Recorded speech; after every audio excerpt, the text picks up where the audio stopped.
Olá, caros amigos, caras amigas da comunidade Paz e Bem, seguidores da TV 247 e da nossa Universidade de Pampédia. Estamos aqui de volta com o nosso programa Semeando Espiritualidades, Diálogo e Crítica.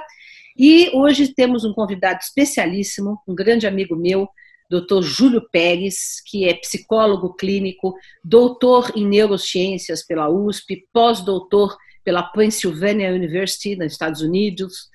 E ele faz um trabalho maravilhoso sobre a questão da inclusão da espiritualidade na psicologia clínica, de maneira não confessional, não proselitista, mas aceitando a dimensão espiritual do ser humano. Mas antes de começar a conversar com o Júlio, eu quero ler um trechinho aqui do livro dele, que é Trauma e Superação, o que a psicologia, a neurociência e a espiritualidade ensinam.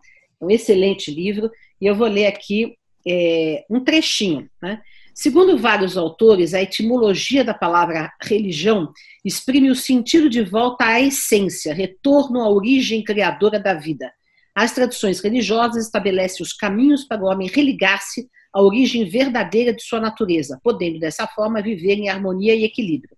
A religião está presente em todas as culturas como um importante agente equilibrador das relações do homem consigo mesmo, com o seu meio, que inclui a sociedade e com Deus, né?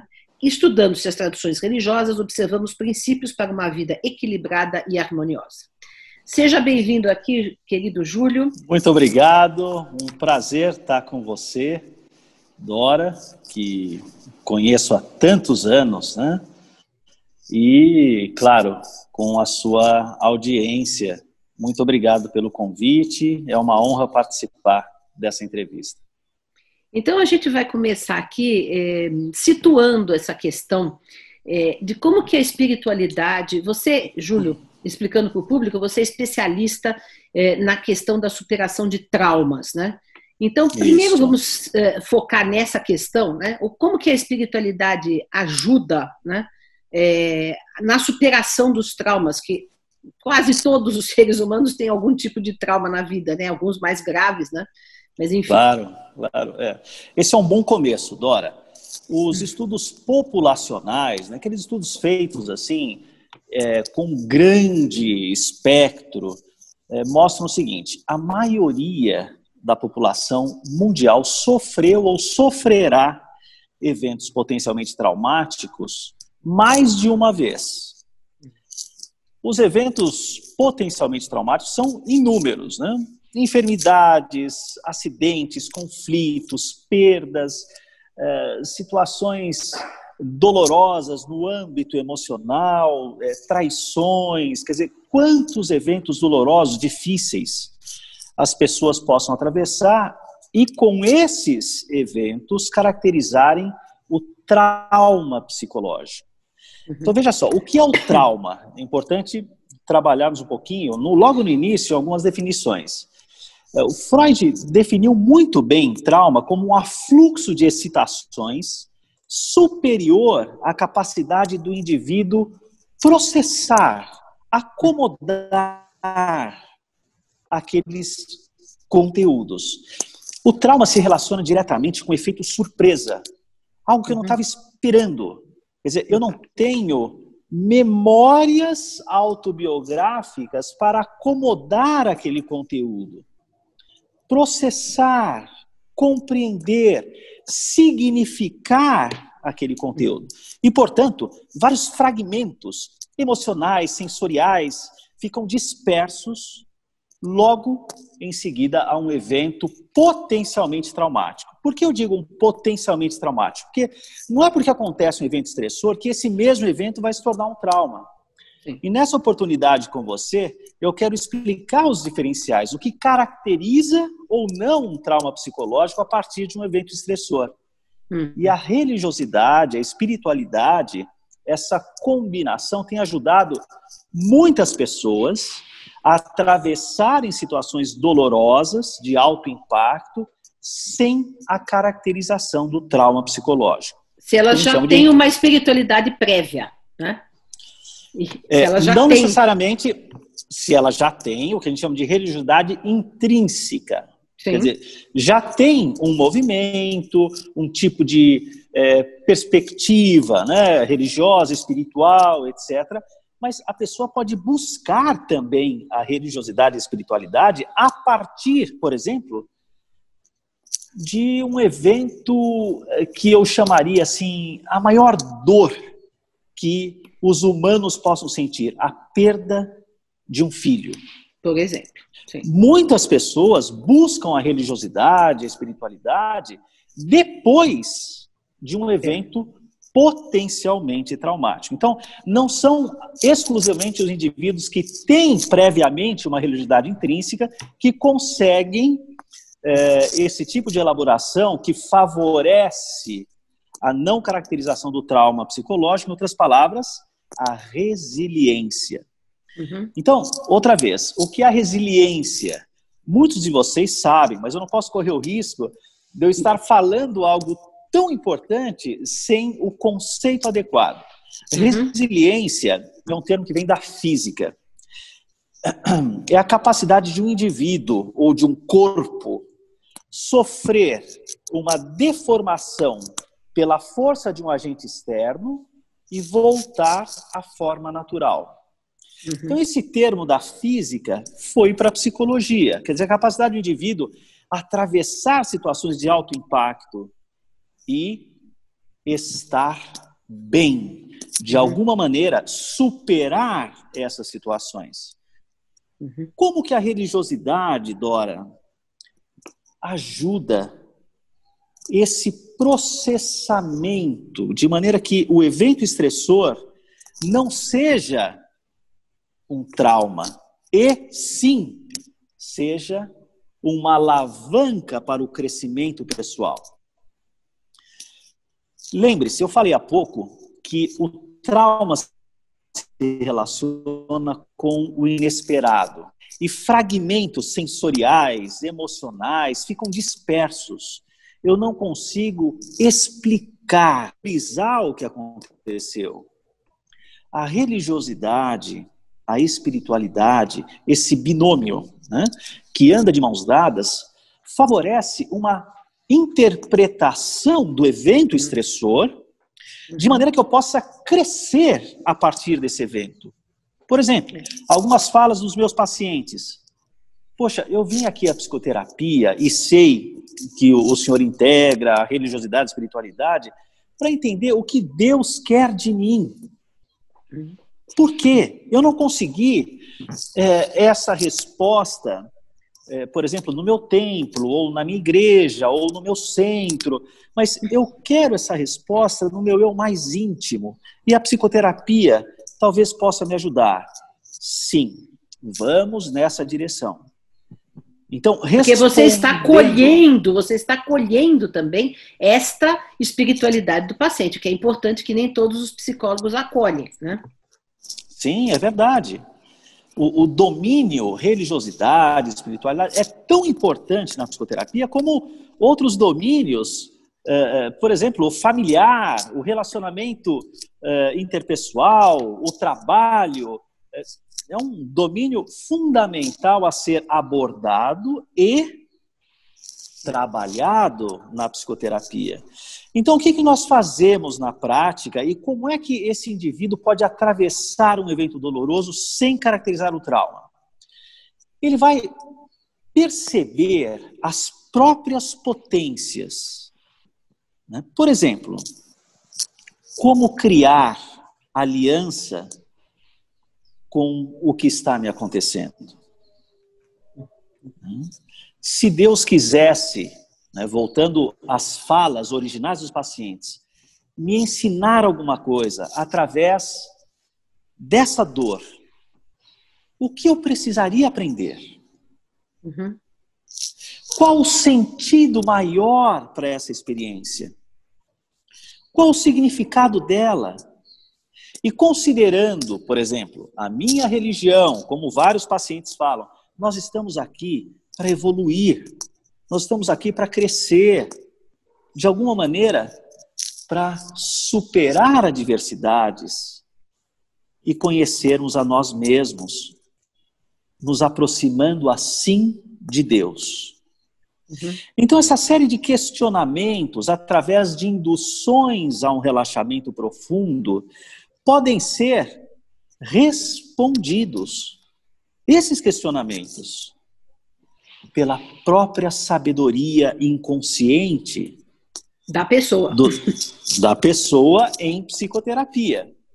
Então, muito importante você ressaltar isso, que você não está, como psicólogo, induzindo alguém, né, a acreditar em Deus ou a ter uma espiritualidade, etc. Isso é muito importante porque há pessoas que podem já ficar com preconceito diante disso, dizendo, mas ele está influenciando. Não, você está acolhendo aquilo que o paciente traz, né? Isso, exatamente. Quer dizer, são as crenças subjetivas, são as potências, os recursos pessoais do paciente que emergem nesse processamento de maneira que ele possa compreender o significado dessa experiência. E quando ele, assim, processa esses significados, uma narrativa vai sendo aos poucos construída. Lembre-se, trauma significa ausência de significado, né? Paradoxalmente. Quer dizer, fragmentos emocionais, sensoriais. Quando o indivíduo começa a processar esses conteúdos, a fazer perguntas que são, claro, no âmbito da terapia, conduzidas propriamente para favorecer esse acesso. Né? Quer dizer, há uma técnica em relação a esse procedimento terapêutico. Quando eu publiquei em 2005, se não me engano, Psicoterapia e Espiritualidade, um encontro frutífero e necessário no Archives of Clinical Psychiatry, o antigo periódico da Faculdade de Medicina, do Instituto de Psiquiatria da USP. Houve, assim, um grande interesse de colegas, psicólogos, psiquiatras que trabalham com psicoterapia para um método de integração da espiritualidade, da religiosidade à psicoterapia. Caso contrário, fica uma colcha de retalhos, sem coerência, sem um sentido que de fato ajude o indivíduo em psicoterapia a responder às próprias aflições. O indivíduo vai criando uma narrativa, um significado para o que aconteceu. Sim. E que muito frequentemente. Diga, Dora, desculpe. Não, tudo bem. Mas, enfim, o que eu queria falar é o seguinte, dentro dessa visão da espiritualidade, e há muitas pesquisas, nós sabemos hoje, né, nas últimas décadas, mostrando que a espiritualidade pode ser um fator positivo na recuperação, não só de traumas, mas também de doenças, etc. Né? E o que se demonstra, eu acho interessante a gente mostrar, que não é uma espiritualidade específica, não é uma religião específica. Qualquer forma de espiritualidade saudável, não fanática, né, pode ser algo que... Então, eu gostaria que você também comentasse. O Maurício também tem uma pergunta para falar nesse sentido, que aí pode complementar. Júlio, eu estava conversando com a Dora um pouco antes, e aí eu levantei com ela uma questão. O William James, que é um importantíssimo psicólogo norte-americano do final do século XIX, que foi talvez um dos primeiros a estudar as religiões dentro dessa aplicação na psicologia, ele também é o pai da filosofia do pragmatismo, com outras pessoas lá nos Estados Unidos. E o pragmatismo tem essa visão utilitarista, né? Então, o olhar dele também para as religiões, dentro dessa ideia dele total, é uma visão utilitarista. Quer dizer, a religião ela pode ser usada para resolver problemas na clínica psicológica, né?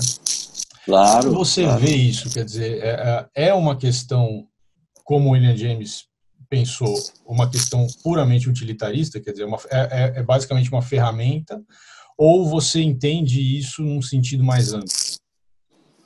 Veja, são os dois aspectos, eu colocaria são 5 aspectos, na verdade, mas indo para esses dois, né, é preciso ter, sim, método, algo prático, objetivo, que vem ajudar o paciente a alcançar essas respostas dele mesmo, para que um sentido maior e um manejo saudável com aquela experiência dolorosa possa vir por esse caminho. Então, o pragmatismo, o método, são fundamentais. Caso contrário, Maurício, como eu disse há pouco, vira uma coxa de retalho. Quer dizer, quantas práticas divinatórias, sensacionalistas, e atrapalham a ordem psíquica. Vamos lembrar que o contrário de ordem é o adoecimento. Por exemplo, a desordem, disorder, psychiatric disorder, quer dizer, a pessoa, quando entra em desordem, ela adoece.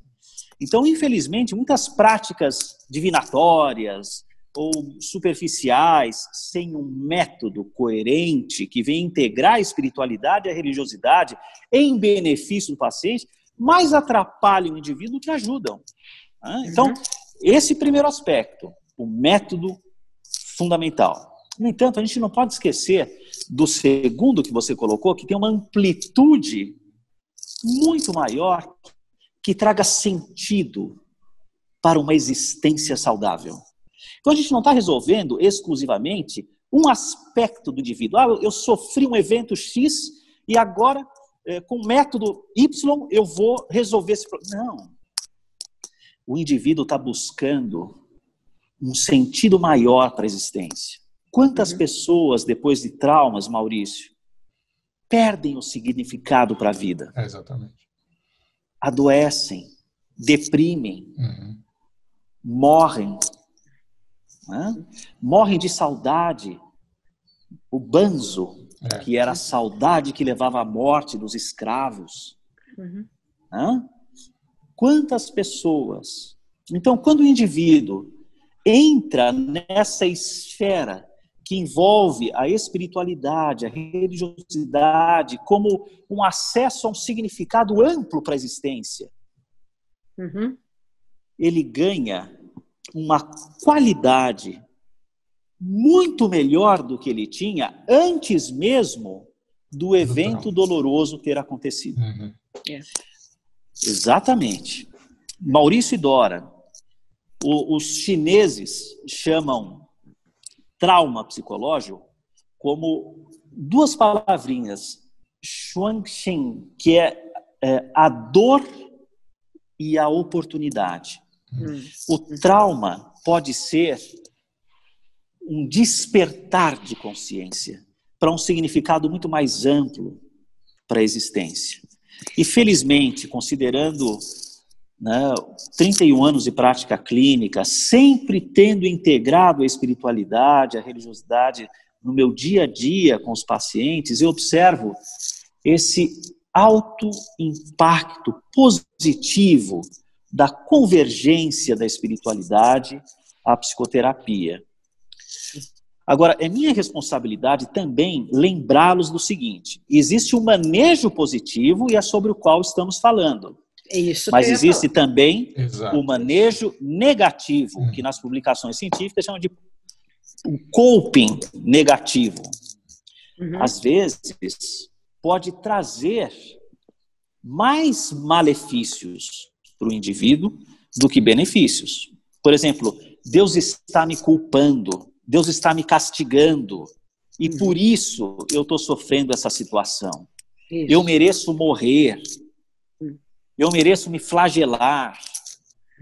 São copings negativos. São narrativas que, na tentativa de explicar, constrói-se uma narrativa, mas ela é destrutiva, na verdade. Isso. Ela ataca, degrada a qualidade de vida do indivíduo, ao invés de favorecer o bem-estar.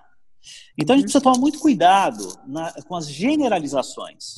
Por vezes, eu recebo pacientes com um viés específico bastante degradante, negativo a respeito da espiritualidade, da religiosidade, como se ele estivesse pagando uma dívida impagável através da culpa. E se é uma dívida impagável, é uma prisão perpétua. Exatamente. Exato. É sem solução.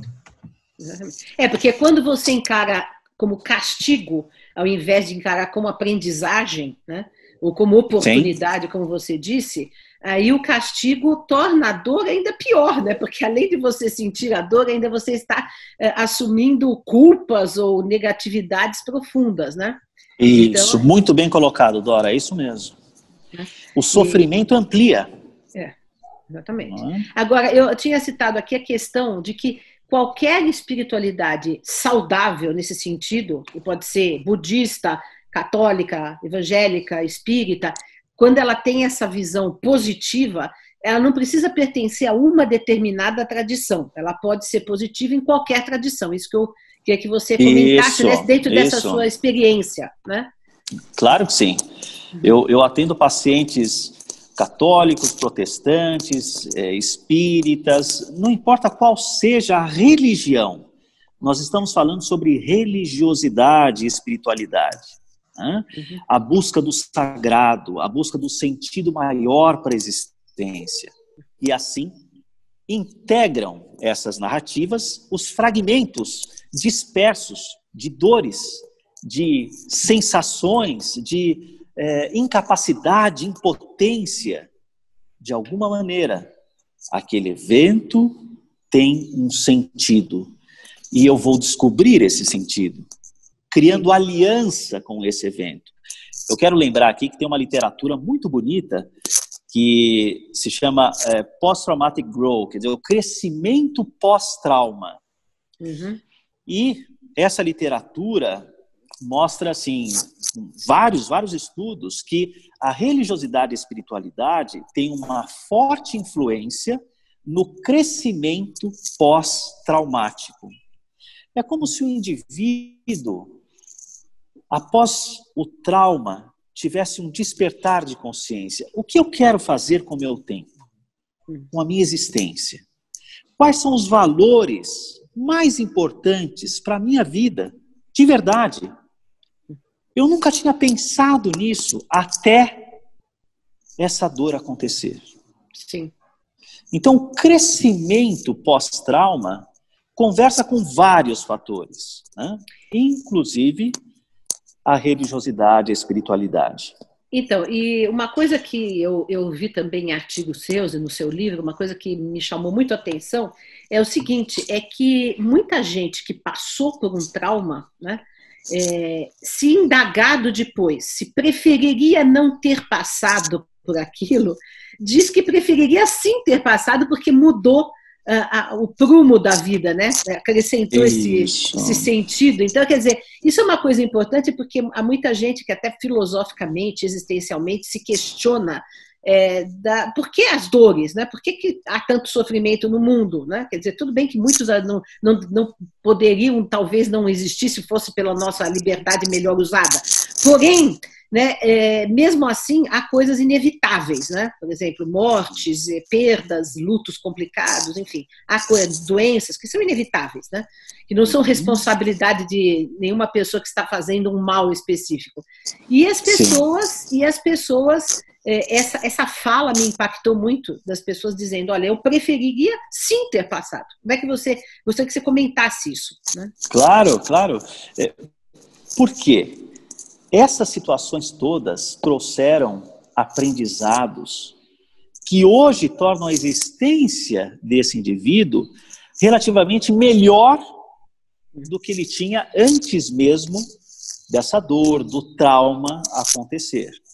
Então, 90% dos pacientes respondem dessa mesma maneira à pergunta. Não, eu não mudaria nada. Eu teria, sim, atravessado novamente, porque hoje a minha compreensão da vida, da minha existência, das razões pelas quais eu estou aqui, das minhas vocações, inclusive, vamos lembrar que vocação vem de vocare, o chamado. Quais são os seus chamados? Como é que você está ocupando o seu tempo? A psicoterapia, nesse sentido, ajuda muito o encontro do indivíduo com essas respostas que estão lá, na intimidade desse indivíduo.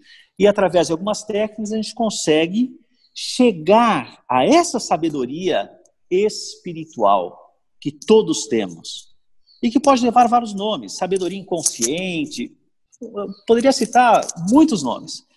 A sabedoria espiritual é quem responde essas perguntas tão importantes relacionadas aos porquês, ao que estamos fazendo aqui e como podemos de verdade aproveitar as oportunidades que a vida nos oferece. E essas oportunidades, por vezes, chegam através das dores.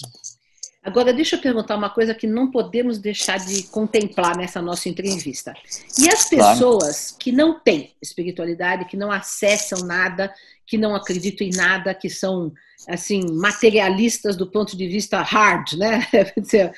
Por exemplo, que tem uma ideologia fortemente materialista. Como trabalhar, então? Quer dizer, sem essa... Você também faz uma, digamos assim, uma recriação de narrativas e de significados que não necessariamente incluam a espiritualidade se o paciente não tem uma espiritualidade. Eu queria que você comentasse isso. Então, é uma excelente pergunta, Dora, porque muitos agnósticos, muitas pessoas que não acreditam em qualquer tipo assim, de possibilidade da existência de Deus, ou de espírito, ou será que vida após a morte, ou... são pessoas generosas e que têm um estilo de vida alinhado à religiosidade, com bons propósitos, pessoas com dinâmicas de generosidade, de gratidão. Então, não é porque a pessoa não acredita que ela não possa ter um enquadramento cognitivo que favoreça uma elaboração saudável daquele evento. Então, nós trabalhamos da mesma maneira, claro, com técnicas específicas, induções a um relaxamento que favorece a conexão com essa sabedoria ampla, né? Quanto mais tranquilos estamos, mais sábias são as nossas respostas, né? E essas respostas vão chegando, né? Quer dizer, o indivíduo pode tranquilamente acessar esses conteúdos pelos mesmos métodos, ainda que não tenha uma religião, mas tenha uma religiosidade. E a religiosidade não é necessariamente acreditar em Deus, tem a ver com estilo de vida, uma maneira de processar conteúdos. Vale a pena lembrar um estudo muito bonito feito por um neurocientista com freiras carmelitas, que mostrou o seguinte, é uma série de estudos, né? Inclusive a Zari, que é uma pesquisadora que foi responsável pelo primeiro estudo que observou e trouxe uma dica importante para muitos outros, que foi a seguinte, a religiosidade não é meramente um estado momentâneo. A religiosidade tem a ver com um tipo de processamento cognitivo, um tipo de visão do mundo, da vida, e que favorece a resiliência. Quer dizer, vem um evento doloroso, difícil, assim como no Aikido, que é a única arte marcial que não há competição, a energia que vem contra você, você usa a seu favor, de maneira que essa energia seja reendereçada no bom caminho. Então são várias as possibilidades desse trabalho que envolve a ressignificação da dor como aliança para um processo evolutivo. E claro que os agnósticos estão inseridos nessas possibilidades todas, sem sombra de dúvidas. É muito bom, porque Fala. Não, pode falar. Não, eu fiquei pensando, falando essas coisas, eu fiquei pensando que não para os agnósticos, para os gnósticos, que Deus é esse que você tem como a priori. porque as religiões, dentro delas, né, saindo da clínica, obviamente, dentro das religiões, elas têm diversas visões sobre Deus, né? Dentro de uma mesma religião, você pode ter diversas visões também. A visão, ao que me parece, a visão que você trabalha é uma visão de um Deus de amor, de um Deus misericordioso, não é um Deus punitivo, obviamente. Então, você trabalha com essa visão independente da religião. Quer dizer, é isso mesmo que eu tô percebendo? É isso, Maurício. Só que eu não trabalho com a minha visão Sim. de Deus, mas a visão do paciente, seja de uma força criadora do universo, ou de Deus, ou de Jesus, ou do anjo da guarda, ou de Buda, por exemplo. Geralmente, nessa perspectiva saudável, é uma força provedora, uma força que ampara, protege, ama e auxilia. Então, em relação valores, né? Isso. Maurício, em relação aos traumas, né, quer dizer, o desamparo é uma fala recorrente nas pessoas traumatizadas. E a religiosidade, nesse sentido, pode conectar esse indivíduo que se sente sozinho, desamparado, a essa perspectiva do amparo, das costas quentes emocionais, espirituais. Você não está sozinho. Existe um Deus, um anjo da guarda, um mentor que acompanha o seu desenvolvimento. Então, essa perspectiva do amparo através da religiosidade e espiritualidade tem também um imenso valor. São 11 instâncias que a espiritualidade e a religiosidade favorecem o desenvolvimento das pessoas no set terapêutico. Quem quiser aprofundar também, à vontade para entrar no meu site, que tem nós vamos colocar os links, livres, né? Nós vamos colocar os links abaixo da entrevista. Do vídeo aqui, Nós vamos colocar os links. Sim, eu sei claro. Eu sei que você tem tempo limitado, porque você é um psicólogo muito requisitado, ainda mais nesses tempos de pandemia, então nós já estamos encerrando. Eu só queria que você respondesse uma última pergunta antes da gente encerrar. Claro. Como que a gente vai, como que está sendo, que você continua atendendo muita gente, como que está sendo essa questão da espiritualidade nesses tempos de pandemia? Porque são tempos difíceis, né? Psicologicamente, de isolamento, de medo, de insegurança, às vezes de falta de perspectiva. Como que você está trabalhando isso com os seus pacientes? Olha, a pandemia, né, o período de quarentena, tem trazido muitas expressões boas e muitas ruins. É como se a oportunidade fosse para você encontrar a si mesmo através do confinamento. Só que encontrar você mesmo é também encontrar-se com o próximo mais próximo e que habita esse mesmo espaço. As percepções são imensamente projetivas. Então, se eu estou incomodado com algum conteúdo aqui meu, eu vou despressurizar com o próximo mais próximo. Com o pai, com o filho, com o esposo. E as piores versões podem vir à tona. Assim como, essa é a grande oportunidade, as melhores versões. Quando nós observamos essas inquietudes, né, essas angústias, o confinamento é muito antinatural, gente. É muito antinatural. Sim. Nós estamos como, vamos dizer, espécie humana no planeta há 350 mil anos.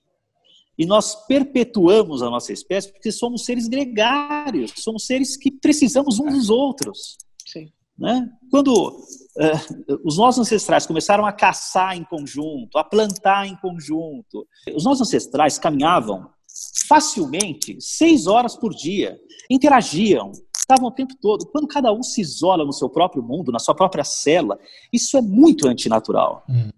Temos sim a possibilidade da internet, como nós estamos aproveitando e muito bem agora, temos.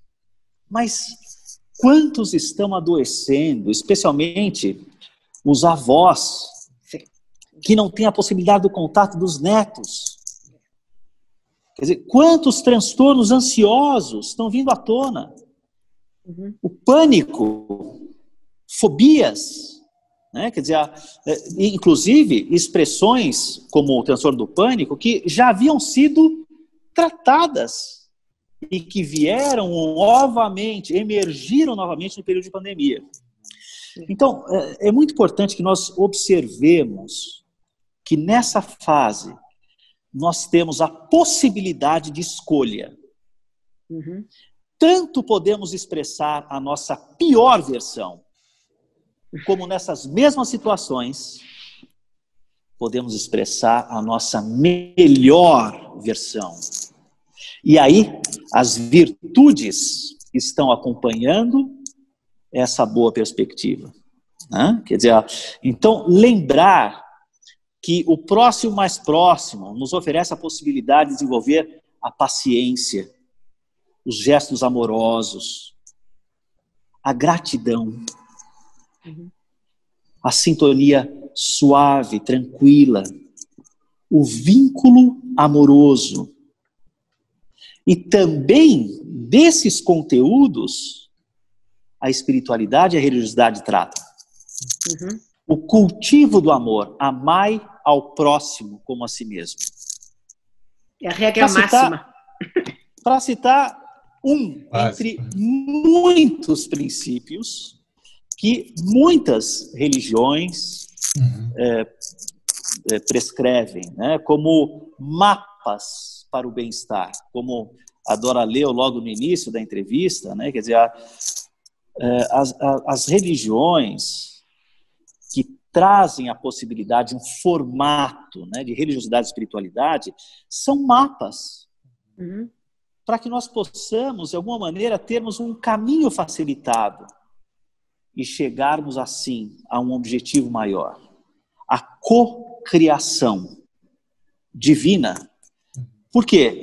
Quer a todos os filhos, tão bem quanto possível. E a nossa responsabilidade é justamente essa. Nos aproximarmos dessa fonte inesgotável de amor. E a pandemia nos traz um bom caminho para isso. Não é fácil, infelizmente. Muitos estão conseguindo esse caminho. E a psicoterapia tem ajudado a muitas pessoas, felizmente. Júlio, eu agradeço intensamente, imensamente a sua participação maravilhosa, né? Muito obrigado, Dora. É sempre um prazer. O público da comunidade Paz e Bem talvez não conhecesse você, agora vai conhecer, né? E voltamos depois, mais adiante, chamá-lo para uma outra entrevista para continuarmos o nosso papo. Depois nós vamos colocar aqui abaixo os links dos artigos que você mencionou, do seu livro, etc., para que todo mundo possa ter acesso. Também o da sua clínica e o seu site pessoal, tá bom? Um grande abraço, Júlio. Eu agradeço muitíssimo a você, Dora, você, Maurício. Muito obrigado pela oportunidade. E o meu grande abraço a vocês e a todos que participam nesse momento, desse instante tão especial. Muito obrigado, Júlio. Muito obrigado, Júlio. Valeu.